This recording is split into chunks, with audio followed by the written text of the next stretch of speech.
Hey folks, welcome back to the Portable Gamer. Welcome back to Farming Simulator 19 and welcome back to the awesome Meadowgrove farm. Loving this map, and I'll tell you why, and I'll tell you a couple other things as we get going here. So where are we? This doesn't look like a tractor. No, we're gonna do a little teleporting, and it is early in the morning, but I have the time on 5x now because I do like when the sun comes up. So it's not quite dark right now, but it's going to get lighter very quickly, and we'll be able to see a little bit better. But I think this game looks great at dawn and dusk. So this is, if we look on the map, we are right here. And I don't know if the cursor always, if you can always see it. I feel like sometimes I say, you know, over here, and I'm pointing with the cursor, but then the cursor isn't showing up, but then other times it is. So we're in this little placeable area right here. Now, initially I had a slurry and digestate purchase point in here, but we have so much digestate down at the BGA now, we didn't need it anymore. So I sold it, and I got this BT repeater tower, and this is making us some passive income, and I'm super happy about that. Now, when we bought this area, we had this area right here, right? And then we also had, no, we did not have. We didn't own field 3, but we could still put a placeable here. When I sold it, when I got rid of our little slurry tank and put the tower in here, I couldn't fix the placeable deformation, I guess. Right over here, it got a little lumpy, and I couldn't fix it because we did not own field 3, so I had to buy field 3, and I've prepped that off camera, so it has been double fertilized, limed, plowed, subsoiled, everything. It's ready to go. It's cultivated. These 3 fields here are ready to go.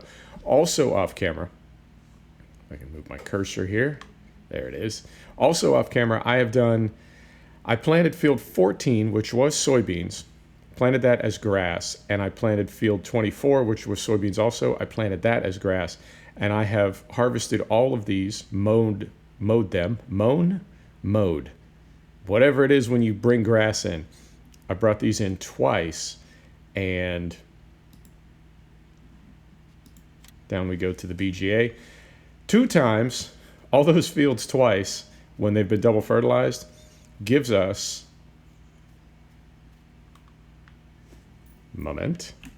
there it is, 944,000 liters of silage, which at the moment is selling for 900 euro a ton. So this is essentially 800,000 euro right here. I think our money problems are solved. And we're going to teleport one more time. You know, I don't like to teleport, but sometimes you got to. I gotta bring you up to speed on the map. I gotta tell you what's going on. No other way to do it. So then, you know what? If we go there, we end up inside the farmhouse, and we gotta open doors to get out, and that's no fun. Up here, this pit is now completely empty. I took the rest of this down and sold it. And around the corner here, there was a little bit of grass that had come through the wall. I got that out, all cleaned out as well. Now, on the farm, we are getting ready for animals. So to do that, what I did was, I got a food mixer, which is the Keenan right over here. All right. I got a water tank so we can bring some water up for our animals. I got a mounted bale shredder. And then in here, in the interest of accuracy, what I did was I got big bags and I got the bag lifter. That's the bag lifter for the telehandler. I also got the bag lifter for, you may have seen it on the way over. I also got the bag lifter for the skid steer. And the problem is it can't lift a bag. Maybe a bag that's like half empty, but it can't lift the bag. It just flips the skid steer up on its front wheels. And I'm curious why the mod maker did that, right? They included that one, but you can't really use it for anything. And then this is the other one. I got the bag lifter for the front loader for the JCB. Back here, I was able to sculpt this terrain a little bit. I don't know why it suddenly let me. For the longest time, every time I tried to sculpt it, it said, no way, Jose. And this time it finally did. So I was able to smooth that big hump out right there. There's our tank of digestate, which we will never run out of now that we have all that down at the BGA. And up here, we had a seed tank and a fertilizer tank. I sold them both. And like I said, in the interest of realism, we're going to load our equipment manually using big bags and the bag lifter.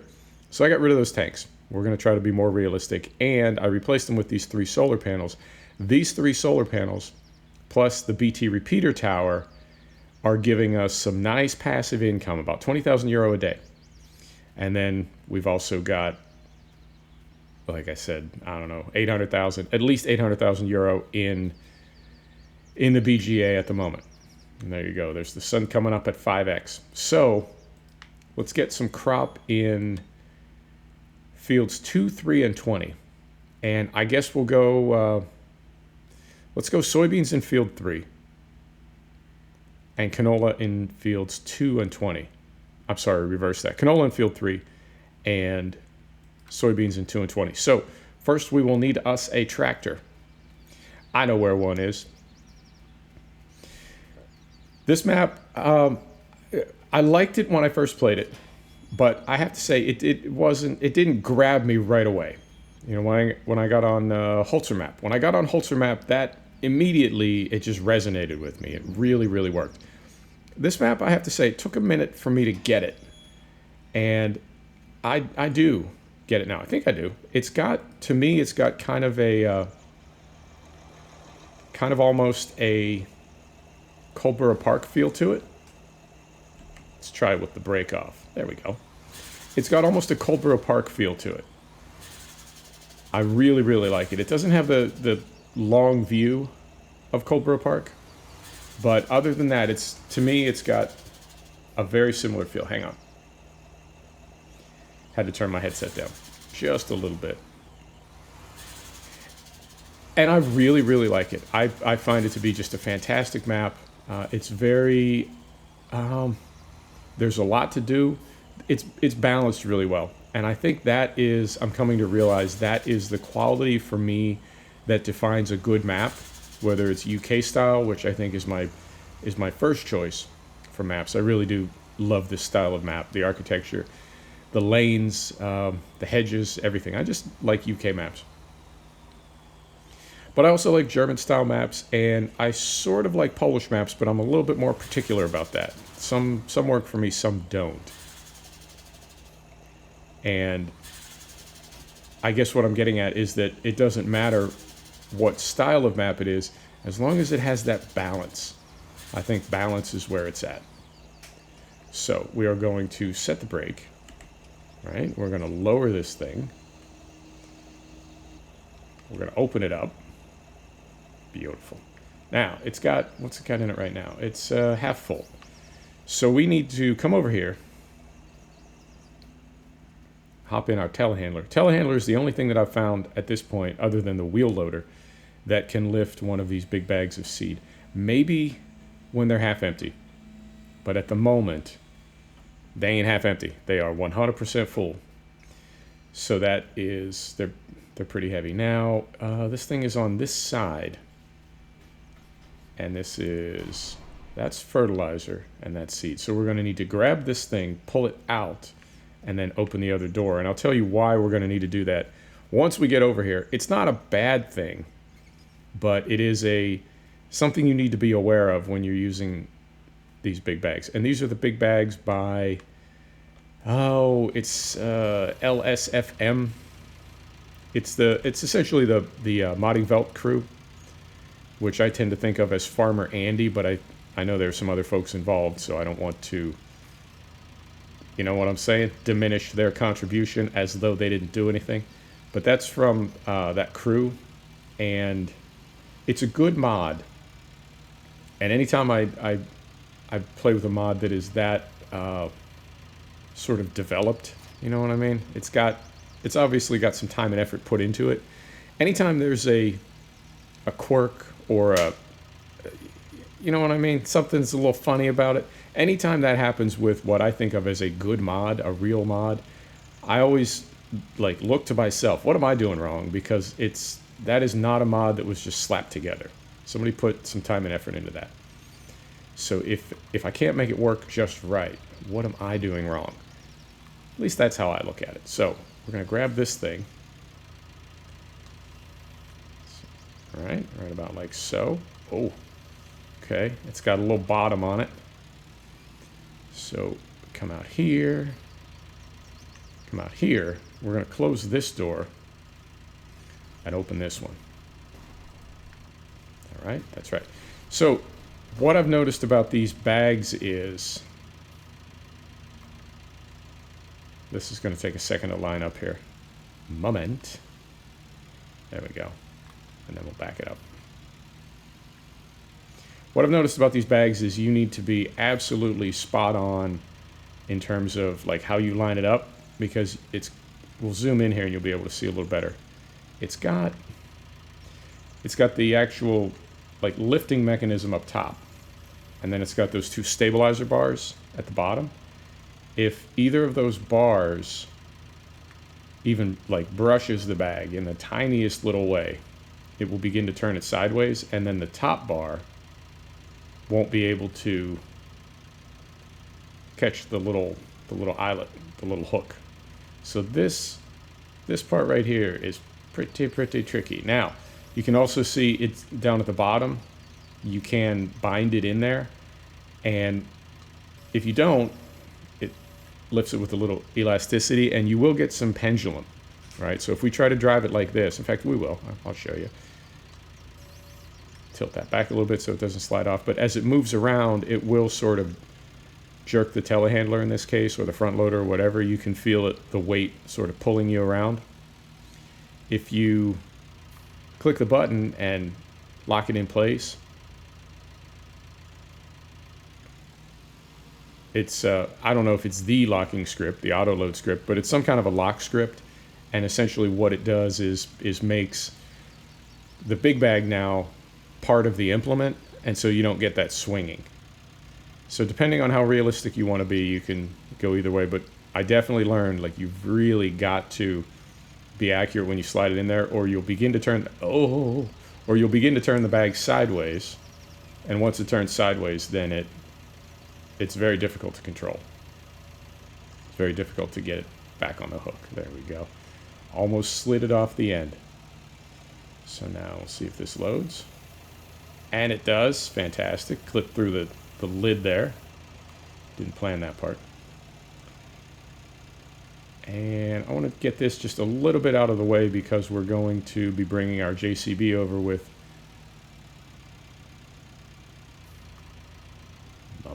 concentrating. We're going to be bringing our JCB over with our planter on it, and we'll load that up with seed as well. Right. Set the brake. This stays here. Into the Ford. Right. Close the cover.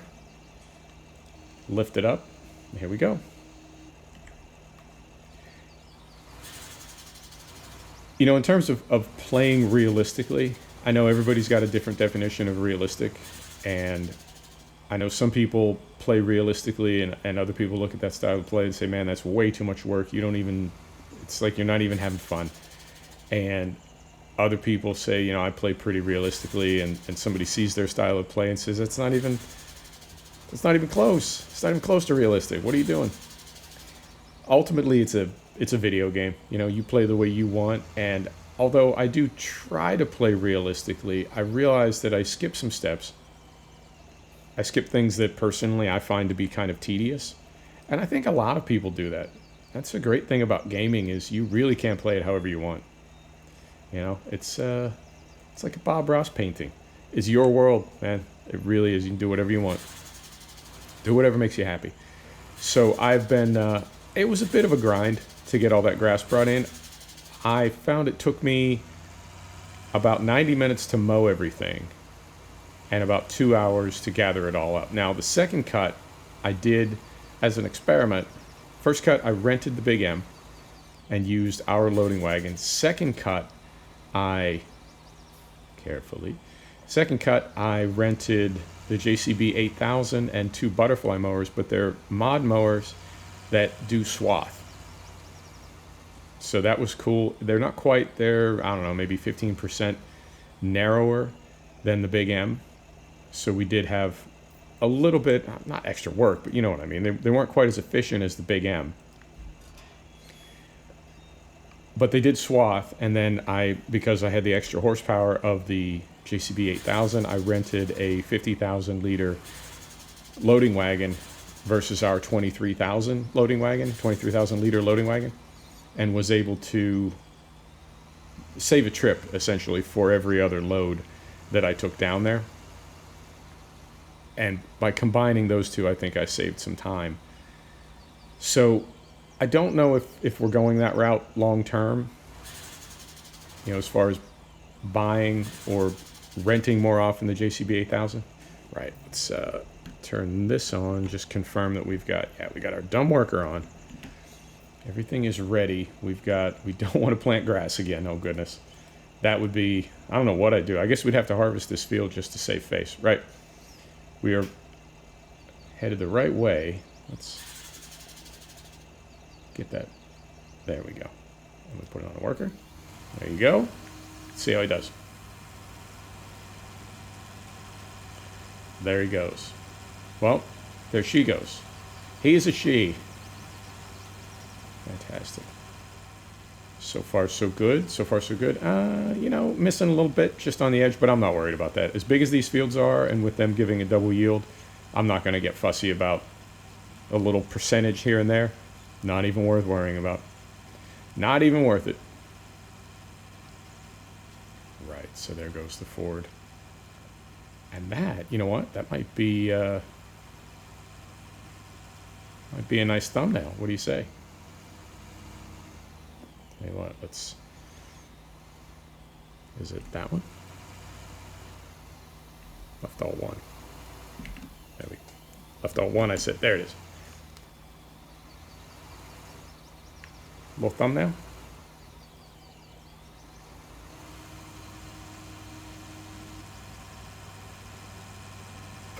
Beautiful. Love it. Okay. Let's get the JCB going, and I think we may call it, because both of these tractors are just going to be working for quite a while. What we can do, depending on how we're doing on time, what we can do is maybe hop in the wheel loader, head down to the VGA and drop a couple scoops off in there and just get that going. Now, the other thing I thought to do is get the belt system. And I guess we could either rent those or buy those. Probably buy them because we're going to have them for at least a couple days. Get the belt system, take it down to the VGA, and see what we can do there. As far as getting that pit to sort of unload itself, I did try to set up course play. And in fact, I can show you that before we get our JCB going. It seems course play is in beta right now for FS19, I guess. And it seems like it does not have all the features that it has had in the past, but it does still have them on the user interface. So I think they're working on bringing all the functionality back to it. But one of the things that I don't see at the moment is the ability to unload the pit. And I know that used to be in there, and it seems like at the moment it's not there. I'll show you when we pass our wheel loader. Right. Let me go here. Left Alt 1. Brake is off. Hopefully our GPS dots go away, and they do. There we go. So then the last thing I'll do today is thinking about what to do next. If we have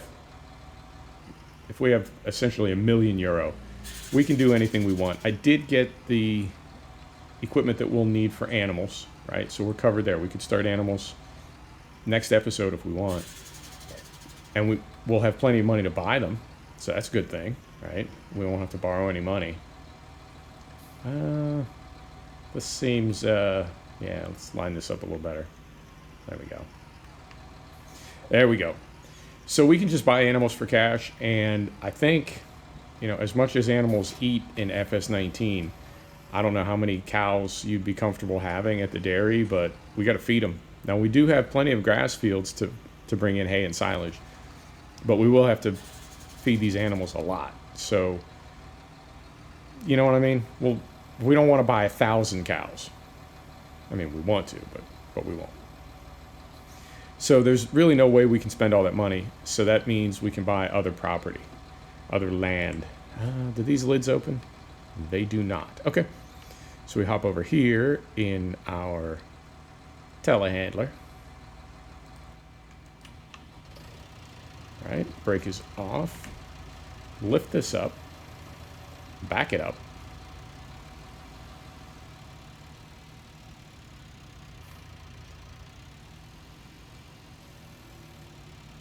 There we are.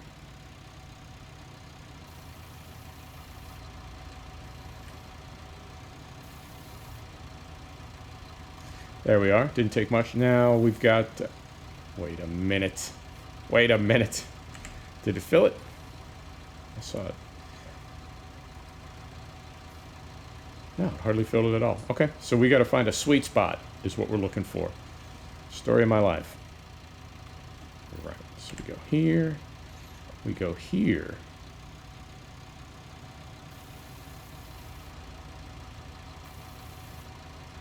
Interesting. Does it need to be lower?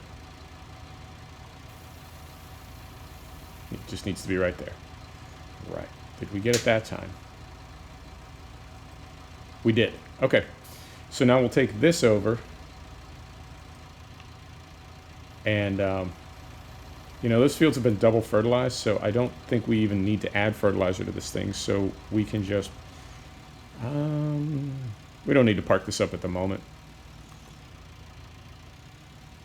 Let's take our fast track over and get it going. There's that. Set the brake. Engine off. Let's take our fast track over and get it going. And on the way past, like I said, we'll take a look at that wheel loader and I'll show you that menu in course play. Bottom line is we will not be able to use the wheel loader on course play to unload the pit, so I think the belts are the next best thing. But I also realized, I guess because of the BGA extension that we tried briefly and then deactivated, I guess what I've sort of learned is there's a maximum amount of digestate per day that the BGA can process, and if you exceed that, all right, so like right down here, these are, in this bottom row of icons, the ones on the right side are to unload the pit.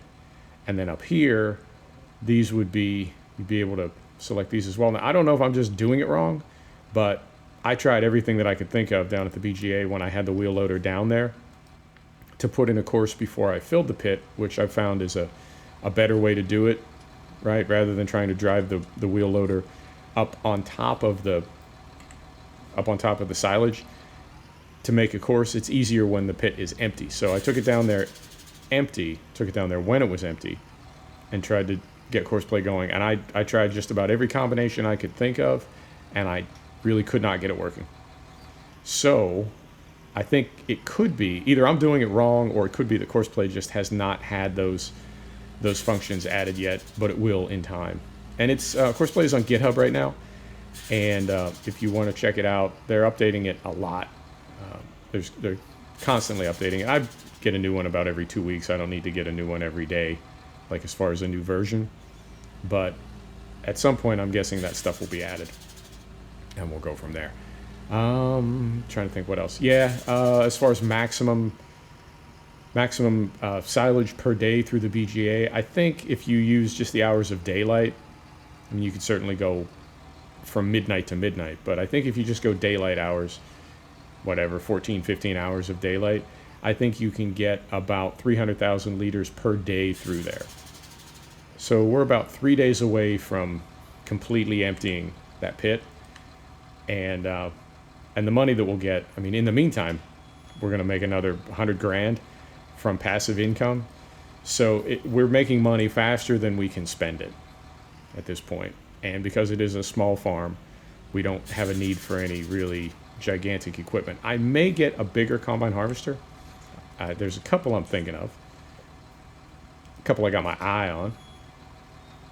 And we'll see about bringing those in. Right, so we do have this set for soybeans. And same as the Ford. We'll start in this northwest corner. I'll just confirm we got a dumb worker on here. And, yep, we got a dumb worker. Okay. So we'll turn this off. Get this started. There they go. Beautiful. Close this gate. Get whacked by the gate. Let's go over here and see how our Ford is doing. We'll go hop in the wheel loader. Yeah, let's do one more thing. I feel like we're having a pretty good episode so far. Let's keep rolling. There's our balloon. Oh, it's fantastic. Right. So we're going to run back to the farm, hop in the wheel loader, drive down to the BGA, and we're done. Man, so much silage. You know, one of the trickiest things was getting up on top of that pit, because I'm not doing the icing in the bottom of the clamp anymore. I had a flawed technique for silage, and I realized I'm doing it wrong. So now I shove it all the way to the back wall, as you're supposed to. And the trickiest thing was getting up on top of that pile to get it all clamped. But eventually I did. Took a minute, but you know what? Never in a hurry. Never in a hurry when I'm gaming. Just always having fun. Right. Here we are. Now, one of the reasons that I went with the silage down at the BGA, one reason was to save trips, because either way we're going to have to haul it to a pit, right? But now we don't have to haul it from a pit to the hopper, because it's right, it's 50 yards away. But also I wanted this pit up here to be open and available for us to make silage for our animals. So I think from now on, the BGA pit is going to be the one we use to make money, and the one up here is going to be the one we use to make animal food. Right down here.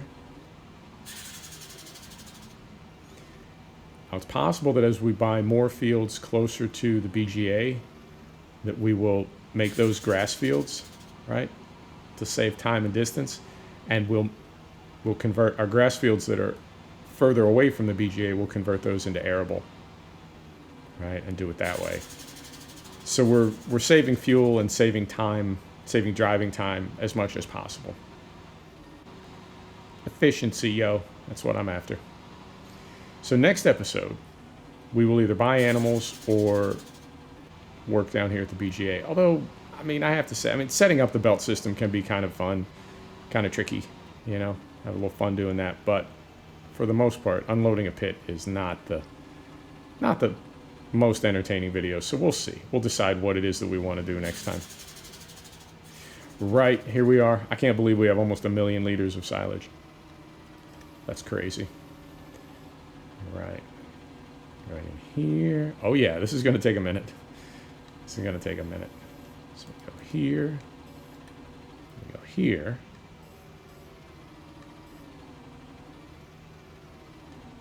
Beautiful.